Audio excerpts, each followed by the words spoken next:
சோழன் பார்த்தா நல்லா குடிச்சிருக்காரு. நல்லா குடிச்சிட்டு வீட்டுக்கு வராரு. இங்க ஹால்ல பல்லவன், பாண்டியன், சேரன் 3 பேரும் படுத்திருக்காங்க. சரி, இங்க படுக்க வேணாம், ரூம்ல போய் படுப்போம் அப்படின்னு சொல்லி சோழன் தடுமாறிக்கிட்டே ரூமுக்கு வராரு. ரூம்ல வந்து பார்த்தா இங்க நிலா தூங்கிக்கிட்டு இருக்காங்க. நிலா பக்கத்துல சத்தமே இல்லாம சோழன் படுத்துறாரு. நிலா அசந்து திரும்பி பார்க்கையில சோழன் பக்கத்துல படுத்திருக்கவும் நிலா அதிர்ச்சியோட பாக்குறாங்க. என்ன பண்ணிக்கிட்டு இருக்கீங்க, நீங்க இங்க அப்படின்னு சொல்லி நிலா அப்படியே பதட்டப்படவும், இரு இரு, எதுக்கு இப்படி கத்துற, எதுக்கு முதல்ல பதட்டப்படுற, நான் என்ன ரோட்ல போறவனா, உன்னைய தொட்டு தாலி கட்டினவன், பத்தாதுக்கு ரிஜிஸ்டர் ஆபீஸ்ல நம்ம 2 பேத்துக்கும் ரிஜிஸ்டர் மேரேஜ் நடந்திருக்கு, அதுவாது உனக்கு ஞாபகம் இருக்கா, நான் இங்கதான் படுப்பேன், வெளியிலலாம் எனக்கு படுக்க விருப்பம் கிடையாது, இனிமேலு நான் உன் கூட தான் படுப்பேன் அப்படின்னு சொல்லி சோழன் பேசிக்கிட்டு இருக்காரு. சோழன் கிட்ட இருந்து பார்த்தா பயங்கரமான நாத்தம் வந்துகிட்டு இருக்கு. ஃபுல்லா சரக்கடிச்சிருக்காரு. நிலாக்கு என்ன பண்றதுனே தெரியல.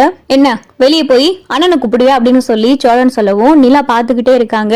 நீ இப்ப வெளியும் போக கூடாது, யாரையும் கூப்பிடவும் கூடாது, உனக்கும் எனக்கும் கல்யாணம் ஆயிருச்சு, ஆன கல்யாணம் ஆனதுதான், நீ வேணா அதை கல்யாணமா ஏத்துக்கிறாம இருக்கலாம், ஆனா நான் கல்யாணமா ஏத்துக்கிட்டேன், நான் தானே உன் கழுத்துல தாலி கட்டினேன், இதுவரை நான் யாரு கழுத்துலயும் தாலியெல்லாம் கட்டினதுல இந்த மாதிரி தாலி கட்டி நாடகம் ஆடுறதுலாம் எனக்கு தெரியாது, அதனால நான் உன் கழுத்துல தாலி கட்டினதான், நீ தான் என் பொண்டாட்டி, நீ இப்ப வெளியே போய் யாரையும் உசுப்பெல்லாம் கூடாது, இங்கேயே என் கூடயே படு அப்படின்னு சொல்லி சோழன் சொல்லவும் நிலாவுக்கு பார்த்தா ரொம்ப பயமா இருக்கு. சரி படு அப்படின்னு சொல்லிட்டு சோழன் பார்த்தா படுத்துறாரு. நிலா அப்படியே உட்கார்ந்தே இருக்காங்க. நிலா சத்தமே இல்லாம இறங்கி வந்து கீழே உட்கார்ந்து பாத்துக்கிட்டே இருக்காங்க சோழனை.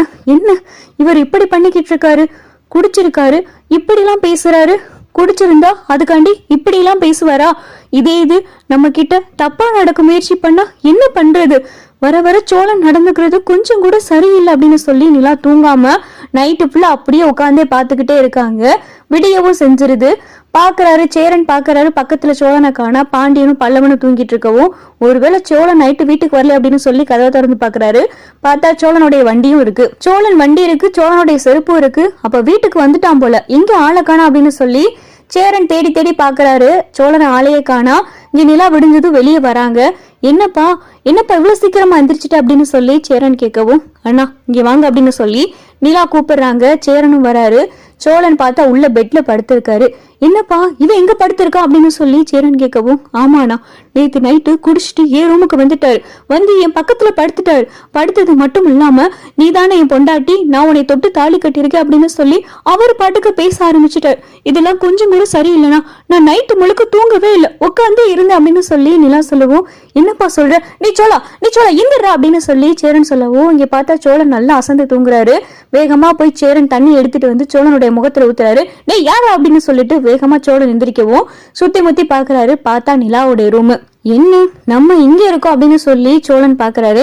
என்னடா இங்க என்னடா பண்ணிக்கிட்டு இருக்கு அப்படின்னு சொல்லி சேரன் கேட்கவும், அண்ணே நான் எப்படியா இங்க வந்தேன் அப்படின்னு சொல்லி சோழன் கேட்கவும், ஆமாடா நான் தான் உன்னை இங்க கூட்டிட்டு வந்து படுக்க வச்சு அப்படின்னு சொல்லி சேரன் சொல்லவும், என்ன நீ சொல்ற, நைட்டு முள்ள இங்கேயா தூங்கிக்கிட்டு இருந்த அப்படின்னு சொல்லி சோழன் சொல்லவும், ஆமா இங்கதான் தூங்கிக்கிட்டு இருந்தீங்க, நைட்டு குடிச்சிட்டு வந்தது மட்டும் இல்லாம நீ தான் என் பொண்டாட்டி, நான் தான் உன் புருஷன், நீ வேணா கல்யாணமா ஏத்துக்கலாமா இருக்கலாம், நான் அதை கல்யாணமா தான் ஏத்துக்கிறேன் அப்படின்னு சொல்லி என்னென்னமோ பேசுறீங்க, விட்டா என்னமோ பண்ணிருப்பீங்க போல, போதும் சோழன் நீங்க நடந்துக்கிறது எதுவுமே சரி கிடையாது, இதுக்கும் மேல நான் பொறுமையா இருக்க போறதாவே கிடையாது, இன்னைக்கே போய் விவாகரத்துக்கு அப்ளை பண்ணிடலாம், அதே மாதிரி அண்ணா என்னை மன்னிச்சுக்கோங்க, நான் இங்க இனிமேல் இருக்க போறதா கிடையாது, இப்படி ஒவ்வொரு நாள் ராத்திரியும் என்னால பயந்து இங்க இருக்க முடியாது, போதும்ண்ணா இதுக்கும் மேல என்னால இங்க இருக்கவே முடியாது, நான் இன்னையில இருந்து ஏதாவது ஒரு ஹாஸ்டல்ல போய் நான் தங்கிக்கிறேன், என்னை மன்னிச்சிருங்க அப்படின்னு சொல்லி நிலா பார்த்தா கையெடுத்து கும்பிடுறாங்க.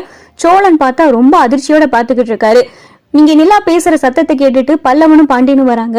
என்ன ஆச்சு அப்படின்னு சொல்லி சேரன்ட்ட கேட்கவும், இல்லடா பாண்டி, இவன் நைட்டு குடிச்சிட்டு நிலாவுடைய ரூம்ல வந்து நிலா கூட பக்கத்துல படுத்துட்டான் அப்படின்னு சொல்லி சேரன் சொல்லவும், பல்லவனுக்கும் பாண்டியனுக்கும் பார்த்தா இதை கேட்டது அதிர்ச்சி ஆகுது. என்ன நீ சொல்ற அப்படின்னு சொல்லி பாண்டியன் கேட்கவும், இதை பார்த்தா நடேசன் கேட்டு வராரு. என்னடா நொனனே சொல்ற, இவன் தாலி கட்டியிருக்கான் தானே, இவனுடைய பொண்டாட்டி தானே, இவங்க 2 பேரும் புருஷன் பொண்டாட்டி தானே, இவங்களுக்கு வேணா அது நாடகமா இருக்கலாம், ஆனா வெளியே இருந்து பாக்குற ஊரு உலகம் எல்லாத்துக்கும் இவங்க 2 பேரும் புருஷன் பொண்டாட்டி தான், பொண்டாட்டி பக்கத்துல புருஷன் படுக்கிறது என்னடா தப்பு, என்னவோ அவன் கொலை குத்தம் பண்ணிட்ட மாதிரி நீங்க 2 பேரும் அவன் அப்படி சொல்லிக்கிட்டு இருக்கீங்க அப்படின்னு சொல்லி நடேசன் சொல்லவும், அப்பா போதும் நீங்க தான் அவனை ஏதாவது சொல்லி விட்டீங்களா அப்படின்னு சொல்லி சேரன் கேட்கவும், ஆமாடா நான் தான் சொல்லி விடுறேன், இதுல என்னடா தப்பு இருக்கு, 2 பேத்துக்கும் கல்யாணம் ஆயிருச்சு, 2 பேரும் ரிஜிஸ்டர் மேரேஜ் பண்ணிருக்காங்க, அந்த பிள்ளை கழுத்துல ஒரு தடவை இல்ல 2 தடவை இவன் தாலி கட்டியிருக்கான், போலீஸ் ஸ்டேஷன்ல ஒரு தடவை தாலி கட்டியிருக்கியா, இங்க நம்ம ரிசப்ஷன் வச்சோமே அங்கே கூட நான் கொடுத்து தாலி அவன் கட்டினானே, இதுக்கு மேல என்னடா வேணும், இந்த பொண்ணு என்னதான் நினைச்சுக்கிட்டு இருக்கான் அப்படின்னு சொல்லி நடேசன் பேசவும் இங்க பார்த்தா நிலா நடேசனை முறைச்சு பாக்குறாங்க. போதும் அண்ணா, இதுக்கு மேல நான் இங்க இருந்தேன்னா எதுவும் சரிப்பட்டு வராது, நான் கிளம்புறேன்னா அப்படின்னு சொல்லி வேகமா நிலா பேக் எல்லாம் எடுத்து வச்சு துணியெல்லாம் எடுத்து வச்சுக்கிட்டு இருக்காங்க. இந்த வீடியோ உங்களுக்கு பிடிச்சிருந்தா லைக் பண்ணுங்க, ஷேர் பண்ணுங்க, மறக்காம நம்ம சேனலை சப்ஸ்கிரைப் பண்ணுங்க.